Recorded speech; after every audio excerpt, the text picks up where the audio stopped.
Conviction is brought to you by Three Rings Circus Productions. For links to our valued sponsors and all the show notes from this podcast, please visit our website, threeringscircus.com.au. In the last episode of Conviction, we left Craig plotting a 1,000-kilometre open water surf ski paddle to raise money for children's cancer. He was also just starting to become familiar with the private world of Project Gaimere's first target, Les Kalache.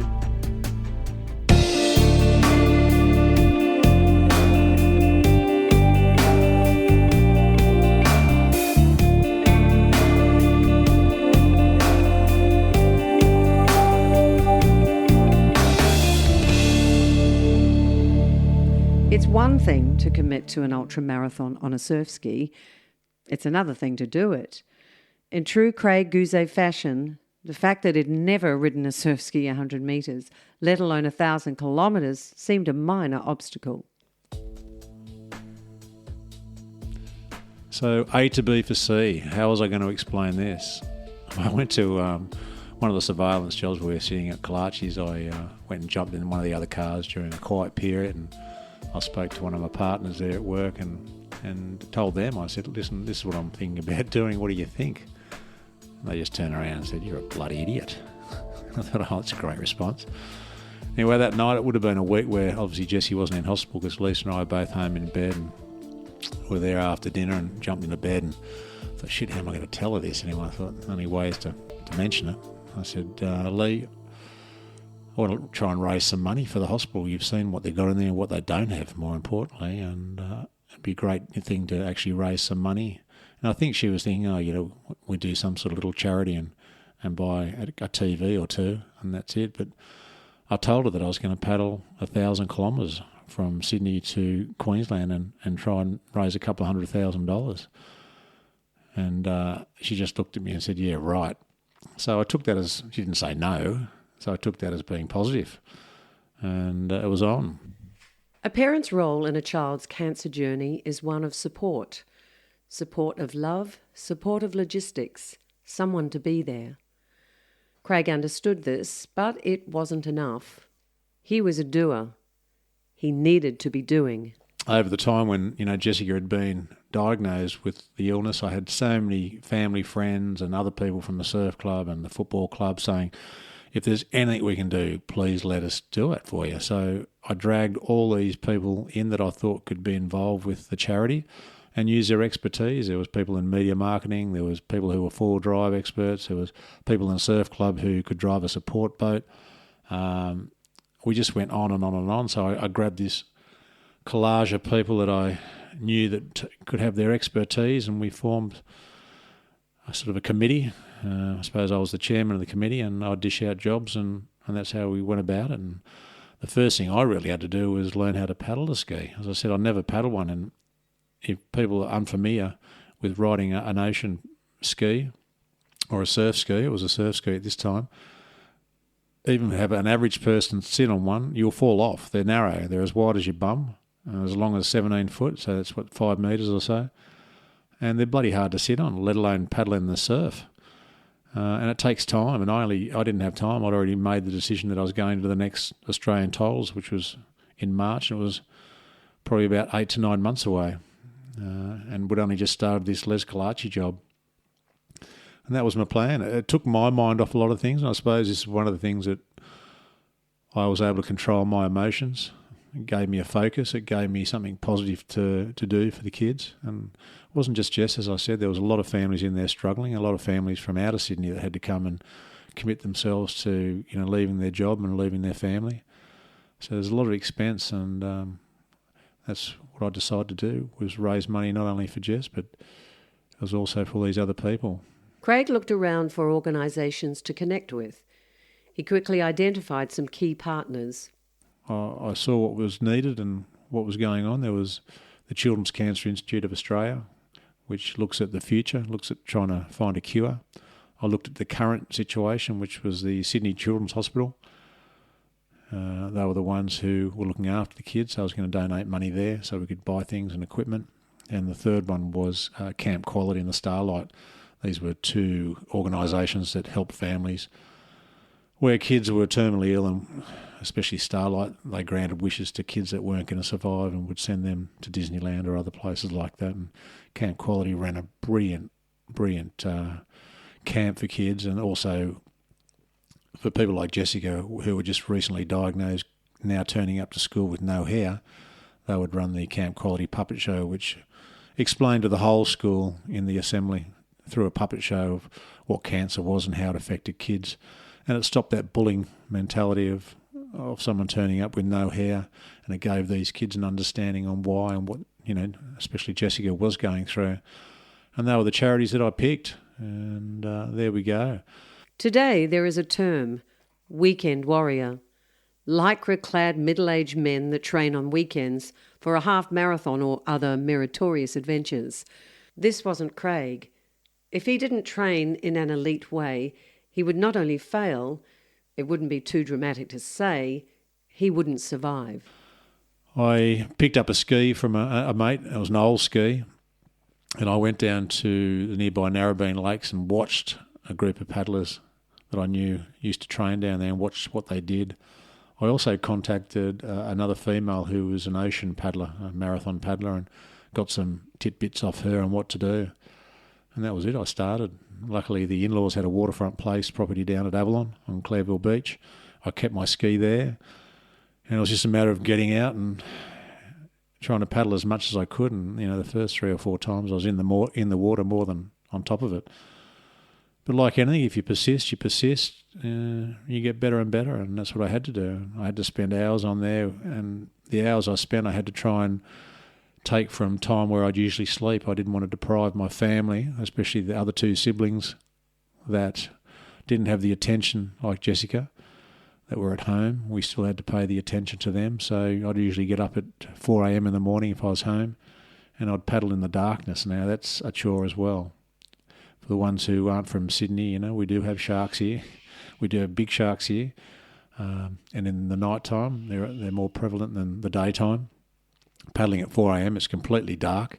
And again, being a new paddler, I had to make sure, I stayed on top of the water. I also used to train at work. If I was in the office and doing paperwork, rather than sit there for half an hour and have my lunch, I'd throw my training gear on and I'd do the stairwell. Yeah, the stairwell at the Commission was a great place to train. It was 7 double flights, so it was like 14 flights of stairs. And I'd start at the bottom, run as hard as I can to the top, and then recover coming back down. I'd do that for half an hour. It was a perfect hard-hitting workout to get the cardio and the lungs going. I needed to be as fit as I could. I knew that. I was already pretty fit, though, from playing football and doing surfboat rowing. And as I said, I'd try and fit training in wherever I could. Learning how to paddle again was the hardest thing that I did, and the more I did it, the better I got. With training underway, Craig now needed to set a challenge that would attract attention. As I said, I picked this marathon because I'd heard about the Molokai, which is a race over in Hawaii, and it's the longest ocean race not the longest, it's an ocean race. It's probably the hardest ocean race in the world, and it was the most competitive.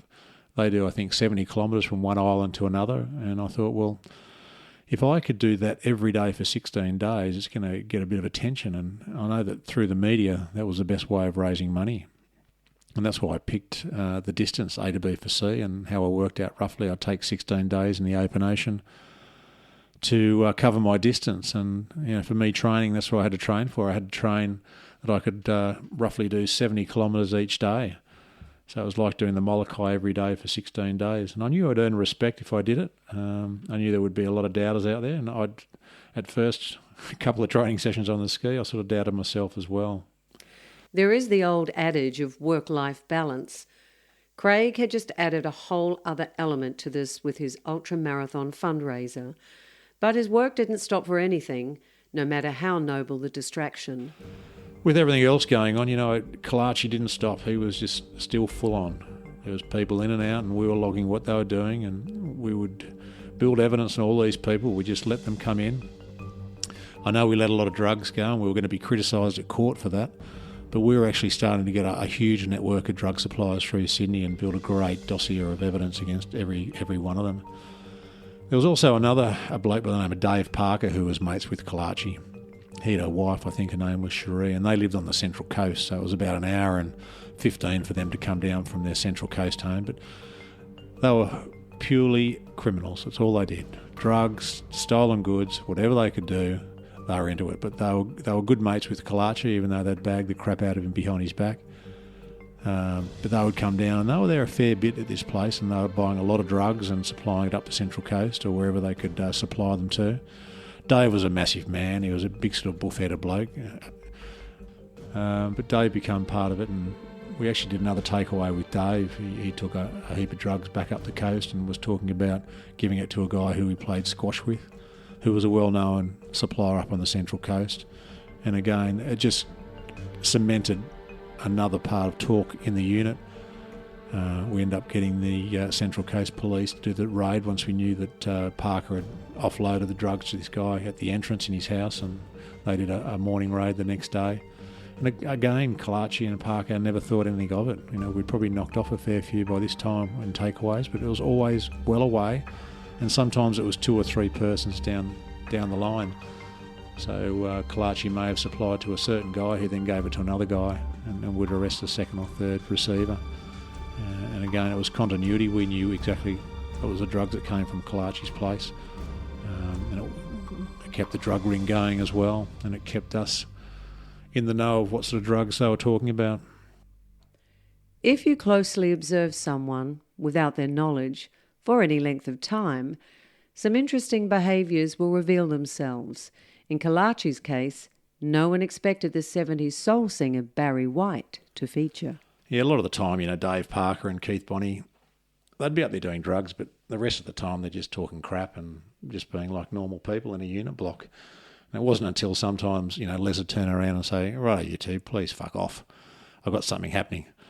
And we soon learnt what was happening. The guys would disappear and you could hear Kalache go into his bedroom and it sounded like he had a shower. And next thing, old Barry White would come on and you'd hear this sexy music being played. And of course, we always had someone at the front watching, and we had a camera also in the foyer so we could see it. And sometimes there was one girl, sometimes there was 2, and they'd come up and knock on the door, and the door would open, and with Barry White or some sexy music playing, and Les turned into the sexy Les. And being in the office, it was quite funny. If you're in the office, again, we had the monitors who were near our desk, and they could actually turn their equipment onto loudspeaker. So if there was drug talk, we could say, oh, they're talking about this or they're talking about that. So, yeah, we could listen from our desk, really, to what was going on. When the Barry White music came on, everyone knew what was going on. Les was going to have sex. He would usually probably pay or entice them by having some coke or whatever drug he had up there. But as the music came on, we knew what was going on. It was quite funny. Here you got a number of cops and also public servants who were signed into our commission. Often would get up on the tables ourselves and have a bit of a boogie and dance and laugh while this was happening. And after a couple of minutes, we'd turn it off.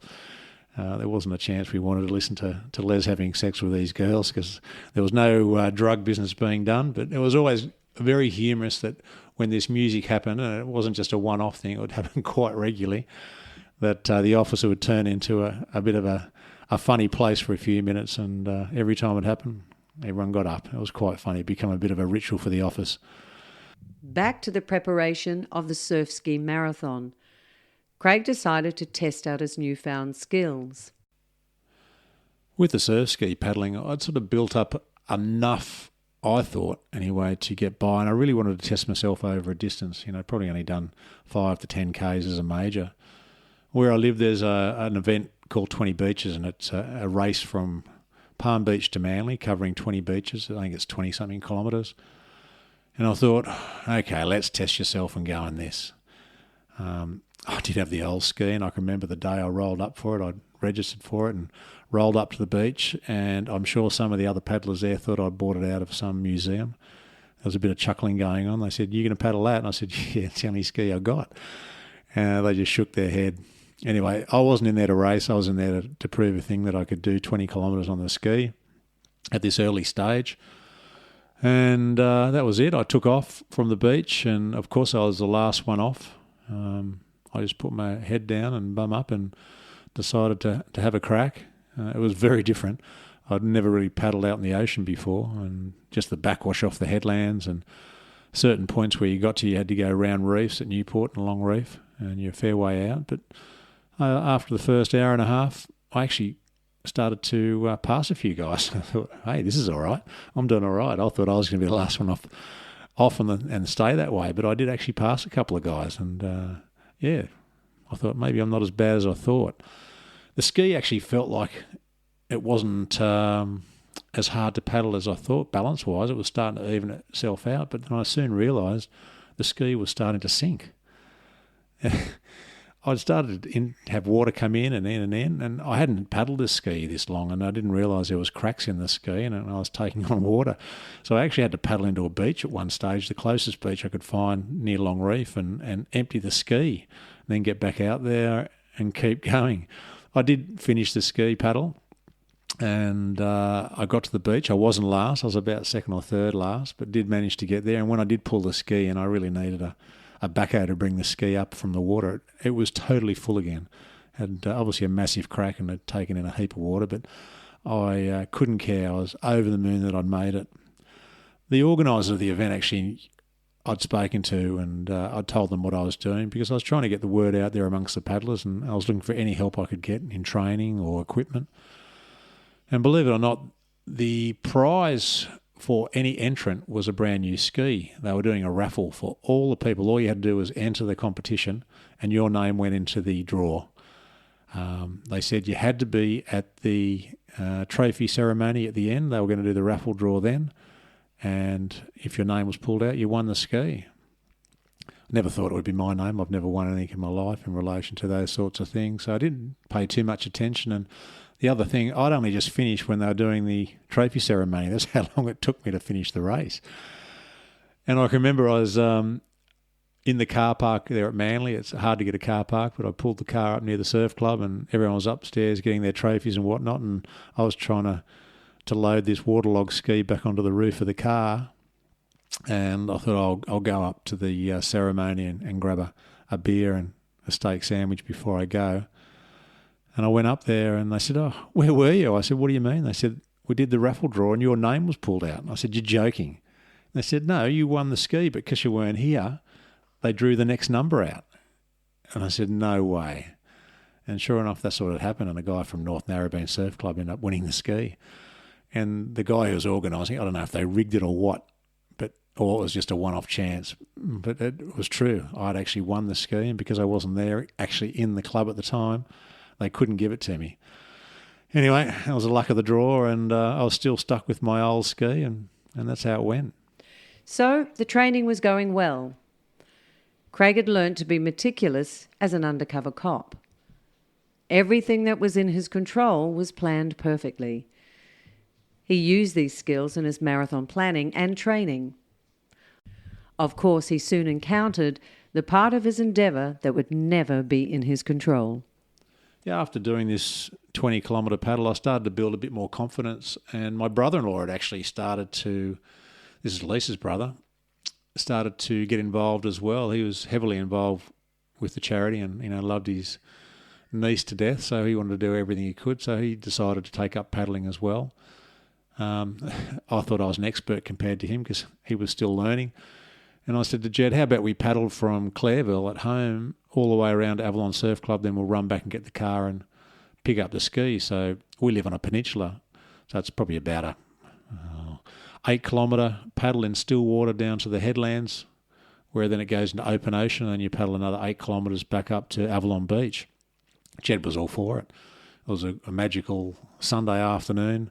We headed off about 3 and off we went. Jed was way slower than me, and I'd just do big circles and come back and pick him up and try and support him, and because I loved having someone to paddle with me. It was really good for a change. As much as I like paddling myself and just putting my head down and going hard, it was nice to have a chat and someone next to me. Jed hadn't fallen off. He was good. He was going fine. Got out into the open ocean at Palm Beach and still fine, but he said he found it a bit uncomfortable. He'd been in the ocean, I think, once or twice before. And we were doing the Ks pretty well. We'd slowed down a bit. I wasn't going as hard as I'd normally train. I was probably about 20 metres in front of him, I suppose, when we came up to Whale Beach, which is the last beach before we got to Avalon. We're probably about 3 kilometres out in the ocean because we're sticking off the headlands, making a beeline for Avalon Headland. And I'm looking ahead and, it is getting a little bit darker. It's that time in the afternoon where the sun's starting to get lower. And I look ahead and what do I see? A dirty big shark fin coming straight at us. I was probably about 50 metres away.